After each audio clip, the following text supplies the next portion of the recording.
Hello friends, good evening. चलिए आज की कक्षा शुरू करते हैं। तो अधिक से अधिक लोग जुड़ जाइए। वीडियो के लिंक को व्हाट्सएप ग्रुप में शेयर कर दीजिए, स्टेटस में लगा लीजिए। जो कक्षा मिल रही है वो एकदम निःशुल्क है। इसके अलावा कक्षा का नोट्स भी 1 घंटे के बाद मिल जाता है। तो हम जो मुहिम शुरू किए हैं उसमें अधिक से अधिक लोगों को हमसे जोड़िए, ताकि इसकी पूरी जानकारी और फ़ायदा आपके दोस्तों को भी मिल जाए। तो चलिए आज बात करते हैं छत्तीसगढ़ में जनजाति व्यवस्था के बारे में। पिछले कक्षा में हमने विशेष पिछड़ी जनजाति के बारे में देख चुके हैं। इसके अलावा जनजातियों की भौगोलिक स्थिति, उनके कार्य, उनके प्रमुख देवी देवता, उनकी कृषि पद्धति और युवा गृह, इन सभी के बारे में देख चुके हैं। अगर आप हमारे चैनल में नए हैं तो चैनल को सब्सक्राइब कर लीजिए, बेल आइकन को भी क्लिक कर लीजिए, ताकि जब भी हमारी कक्षाएं आएँ तो आपको समय पर उसकी पूरी जानकारी मिल जाए।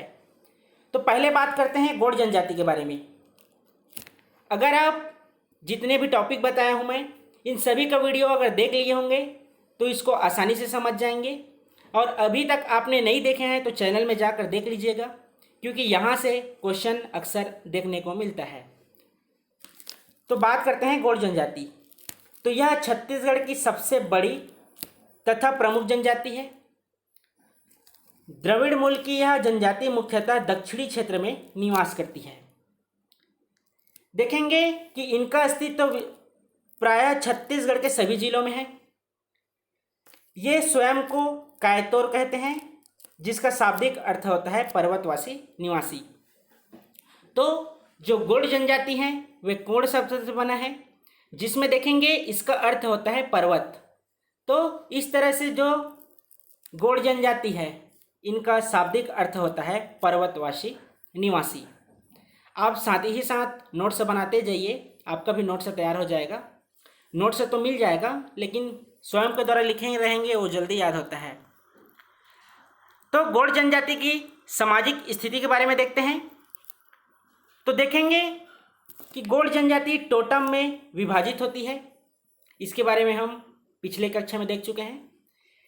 इनमें अनेक प्रकार की विवाह पद्धतियां प्रचलित हैं, जिसको आप सामाजिक संगठन वाले पार्ट में देखेंगे, जिसका उल्लेख हम पिछले वीडियो में कर चुके हैं, जिसमें पठौनी, भगेली आदि विवाह प्रचलित हैं।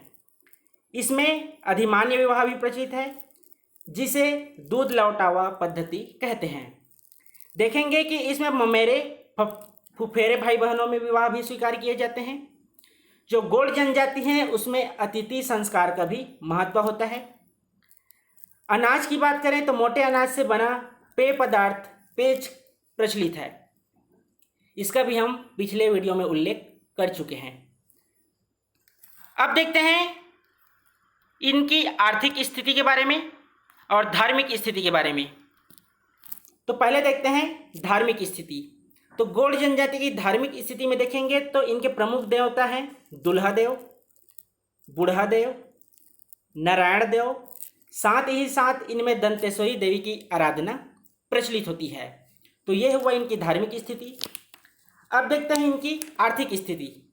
तो आर्थिक स्थिति में देखेंगे कि मुख्यतः आखेट या शिकार, वनोपज संग्रहण, कृषि तथा पशुपालन आदि पर निर्भर होते हैं। तो यह हुआ गौड़ जनजाति की आर्थिक स्थिति के बारे में। अब देखते हैं इनकी सांस्कृतिक विशेषताएं क्या हैं। तो जो गौड़ जनजाति हैं इनमें मड़ई का विशेष महत्व होता है।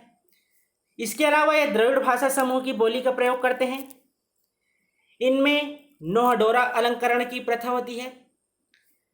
नवाखाई व अन्य अनेक पर्व मनाते हैं। इसके अलावा कर्मा, सैला तथा रीना आदि नृत्य प्रचलित हैं। नृत्य की वीडियो इस कक्षा के बाद आएगी, तो आप हमसे जुड़े रहिए, आपको समय पे पूरी जानकारी मिल जाएगी। अगला देखते हैं माड़िया जनजाति के बारे में। तो यह गौड़ जनजाति से संबद्ध जनजाति है। इसकी एक शाखा दंडामी माड़िया भी है, जो दंतेवाड़ा क्षेत्र में निवास करती है। मुख्यतः माड़िया जनजाति कांकेर, बस्तर, कोंडागांव, बीजापुर आदि क्षेत्र में निवासरत रहती है। ये हुआ इनके भौगोलिक स्थिति के बारे में। अगला है सामाजिक स्थिति। तो देखेंगे कि गोत्र आधारित सामाजिक संगठन, पितृसत्तात्मक व्यवस्था, समाज में गायता गुनिया आदि का विशेष महत्व होता है। इनमें देखेंगे कि विवाह उपरांत पृथक गृहस्थी बसाने की भी परंपरा है। इनकी सामाजिक मान्यताएं गौड़ जनजाति की तरह ही होती है। तो ये हुआ इनकी सामाजिक स्थिति के बारे में। अगला देखते हैं आर्थिक स्थिति। तो वनोपज संग्रहण, आखेट, अस्थायी कृषि ये सभी इसमें प्रचलित हैं। तो माड़िया जनजाति की अस्थायी कृषि को पेट्टा कहा जाता है। यह हुआ इनकी आर्थिक स्थिति। अब देखते हैं धार्मिक स्थिति और सांस्कृतिक स्थिति के बारे में। तो भूमि माता की आराधना करते हैं, साथ ही इनमें अनेक प्रकार की धार्मिक मान्यताएं प्रचलित हैं जो गौड़ जनजाति की तरह ही होती हैं। क्यों होती है? क्योंकि यह गौड़ जनजाति से संबंध जनजाति है। अगला है सांस्कृतिक विशेषताएं। तो गौर नृत्य प्रसिद्ध है, जिसके कारण एक वर्ग गौर माड़िया कहलाता है। देखेंगे कि माड़िया जनजाति गौर नृत्य इसमें प्रचलित है। मड़ाई, नवाखाई आदि प्रमुख पर्व प्रचलित हैं। जो गौर नृत्य है उन्हें वेरियर एल्विन ने विश्व के प्रसिद्ध नृत्यों में बताया है। इनका जो पेय पदार्थ है उन्हें सल्फी के नाम से जानते हैं। तो ये हुआ इनकी सांस्कृतिक विशेषताएं के बारे में। हमने जनजातियों पर लिखी गई प्रमुख पुस्तकें हैं, इनके बारे में भी देखे हैं। तो आप इनमें ऐड उनको भी कर सकते हैं जब आप मेंस राइटिंग करेंगे। तो यह 30 शब्द और 60 शब्द के क्वेश्चन बनते हैं, तो आप साथ ही साथ नोट्स बनाते जाइए। अगला है मुड़िया जनजाति। तो यह छत्तीसगढ़ की प्रमुख जनजातियों में मुड़िया जनजाति दक्षिणी क्षेत्र में निवास करती है। देखेंगे कि यह गौड़ जनजाति से संबंधित रखती है। इसके अलावा इनका जिले वाइज देखेंगे तो कोंडागांव, नारायणपुर व दक्षिणी अन्य क्षेत्रों में आबादी जनसंख्या है। अर्थात इनकी जो भौगोलिक स्थिति है वह बस्तर संभाग की ओर है। अब देखते हैं इनकी सामाजिक स्थिति और आर्थिक दशा के बारे में। तो देखेंगे सामाजिक स्थिति विभिन्न गोत्र समूहों में विभाजित होती है, जिनमें पृथक पृथक टोटम व्यवस्था होती है। देखेंगे कि सामुदायिकता की भावना इसकी प्रमुख विशेषताएं मानी जाती है। इसके बाद है आर्थिक स्थिति। तो इनमें स्थायी कृषि का प्रचलन है, साथ ही वनोपज संग्रहण, आखेट और श्रम कार्य आदि में भी संलग्न रहते हैं। तो जब आप मेंस राइटिंग लिखेंगे तो आर्थिक दशा में वनोपज संग्रहण और आखेट ये दोनों शब्द होना ही चाहिए। इसके अलावा जो अस्थायी कृषि करते हैं उनका भी उल्लेख करना आपको आवश्यक है। तो यह हुआ इनकी आर्थिक दशा के बारे में। अगला देखते हैं धार्मिक दशा। तो ये ठाकुर देव, महादेव की पूजा करते हैं। इनके अलावा देखेंगे कि पूर्वजों की भी पूजा की जाती है। तो यह हुआ इनके धार्मिक दशा के बारे में। इसके आगे देखते हैं सांस्कृतिक विशेषताएं के बारे में। तो सांस्कृतिक विशेषताएं में क्या है कि सांस्कृतिक रूप से समृद्ध जनजाति मानी जाती है। इनमें सांस्कृतिक युवा गृह की प्रथा होती है, जिसे घोटुल कहते हैं। घोटुल के माध्यम से मुड़िया युवक युवती अपनी सामाजिक और सांस्कृतिक परंपराओं को ग्रहण करते हैं। पिछले वीडियो में घोटुल के बारे में अच्छे से देखे थे। इसके अलावा देखेंगे कि घोटुल में सिर्फ अविवाहित युवक युवतियां ही भाग लेते हैं, क्योंकि वहां आने वाले जीवन के बारे में, जो पारिवारिक जीवन है उसके बारे में बताया जाता है। वहां उनको शिक्षा दी जाती है और किसी विशिष्ट व्यक्ति द्वारा इनका संचालन किया जाता है। तो ये हुआ घोटुल के बारे में और इनकी सांस्कृतिक विशेषताएं के बारे में। इसके आगे देखते हैं कि वेरियर एल्विन ने जो मुड़िया एंड देयर घोटुल नामक जो प्रसिद्ध पुस्तकें लिखी है। मुड़िया जनजाति में नवाखाई, जात्रा पर्व, मड़ई आदि का विशेष महत्व होता है। देखेंगे कि विशेषकर नारायणपुर की मड़ई जो है वह सबसे प्रसिद्ध होती है। इसके अलावा मुड़िया जनजाति या बाल्तोर नृत्य भी प्रचलित है। इसके आगे है कि जो द्रविड़ भाषा समूह की बोलियों का प्रयोग करते हैं, इनमें अंतिम संस्कार के रूप में दफनाने की भी परंपरा विद्यमान है। देखेंगे कि मृतकों को उसकी उपयोगी वस्तुओं के साथ दफन किया जाता है और प्रतीक के साथ स्तंभ भी लगाए जाते हैं। यह जनजाति काष्ठ शिल्प की कला में भी दक्ष माने जाते हैं। तो ये हुआ मुड़िया जनजाति के बारे में। अगला देखते हैं उराव जनजाति के बारे में। तो देखेंगे कि जो उराव जनजाति है वे द्रविड़ मूल की जनजाति है, जिन्हें धनका भी कहा जाता है। भौगोलिक स्थिति में देखेंगे तो उराव जनजाति छत्तीसगढ़ के सरगुजा, जसपुर और रायगढ़, कोरिया आदि क्षेत्रों में निवास करती है। मुख्यतः यह जसपुर क्षेत्र में निवास करती है, लेकिन सीमावर्ती जिलों में भी उराव जनजाति पाया जाता है।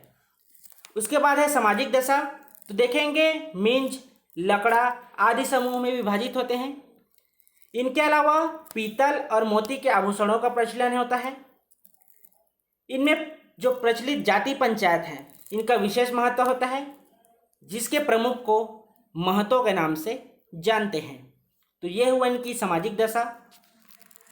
इसके आगे देखते हैं आर्थिक दशा के बारे में। तो देखेंगे कि मुख्यतः कृषि पर आधारित आर्थिक जीवन, साथ ही वनोपज संग्रहण, आखेट आदि प्रचलित है। इनमें देखेंगे कि शिक्षा का स्तर उल्लेखनीय होने के कारण शासकीय सेवाओं और अन्य क्षेत्रों में उपस्थिति ज़्यादा होती है।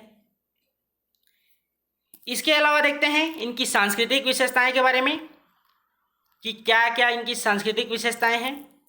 तो देखेंगे कि मुड़िया जनजाति की तरह ही इसमें भी युवा गृह की प्रचलित है। तो जो उराव जनजाति है, इनके युवा गृह को धुमकुरिया के नाम से जानते हैं। उराव जनजाति में टोटम से संबंधित अलग अलग गोत्र या समूह हैं, जिनमें प्रतीकों का सम्मान करते हैं।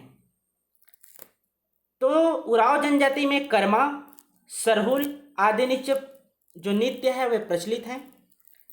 ये विपी विहीन कुरुक शैली बोली का प्रयोग करते हैं। साथ ही सदरी बोली और छत्तीसगढ़ी बोली का भी प्रयोग करते हैं। तो ये हुआ उराव जनजाति की सांस्कृतिक विशेषताएं के बारे में। इसके बाद है धार्मिक स्थिति।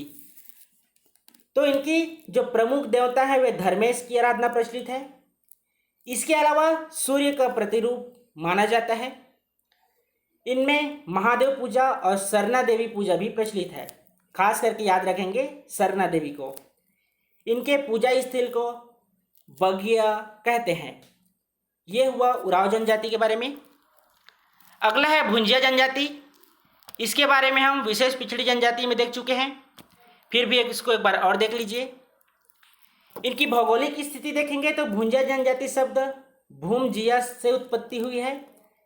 इनका निवास क्षेत्र है बिंद्रा नवागढ़ क्षेत्र। सामाजिक स्थिति क्या है? तो पितृसत्तात्मक परिवार होती है। यह जनजातियों की विशेषताएं हैं कि पितृसत्तात्मक परिवार होता है। इसके दो प्रमुख उपजातियां हैं, जिनमें चौखटिया है और छिंदी है।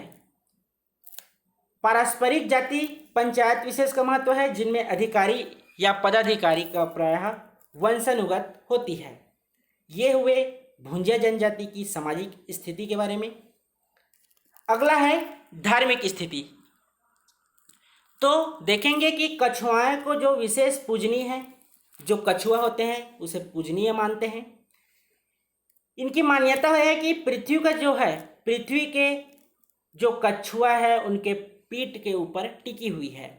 किनका मानना है? तो भुंजिया जनजाति का, कि जो कछुआ है उनके पीठ के ऊपर पृथ्वी स्थित है। तो ठाकुर देव, बूढ़ी माई आदि की आराधना भी प्रचलित है। इनमें भी पारंपरिक व्यवसाय प्रचलन है। तो ये हुआ भुंजिया जनजाति के बारे में। इसके बाद देखते हैं कंवर जनजाति के बारे में। तो कंवर जनजाति है वह छत्तीसगढ़ में मुख्यतः उत्तर पूर्वी क्षेत्र में निवास करती है। मुख्यतः देखेंगे तो यह जांजगीर चांपा क्षेत्र की जनजाति है, जहां वे निवास करते हैं। इसके अलावा बिलासपुर, रायगढ़, सरगुजा आदि जिलों में निवासरत है, जिनमें देखेंगे राठिया, चेरवा आदि उपवर्ग इनमें विद्यमान हैं। विवाह देखेंगे तो संगोत्री विवाह और विधवा विवाह पर पूर्णतः प्रतिबंध है। प्रमुख देवताओं की बात देखेंगे तो यह सगराखंड को मानते हैं और स्वयं को कौरवों से संबंध रखते हैं। देखेंगे कि विभिन्न टोटम समूह में विभाजित हैं और आजीविका का प्रमुख स्रोत की बात करें तो कृषि, श्रम कार्य और आखेट है। इसके अलावा देखेंगे कि इनमें भी शिक्षा का जो प्रतिशत है वह उल्लेखनीय है और इनमें प्रसिद्ध नृत्य की बात करेंगे तो बार नृत्य प्रसिद्ध है। तो ये हुआ छत्तीसगढ़ की विशेष पिछड़ी जनजाति के बाद जो अन्य जनजाति बची थी उसके बारे में। इसके बाद जनजातियों को एक वीडियो और बनेगा, तो आप हमसे जुड़े रहिए। वीडियो को अपने दोस्तों के बीच अधिक से अधिक शेयर कीजिए, वीडियो को लाइक कीजिए, कमेंट कीजिए। धन्यवाद।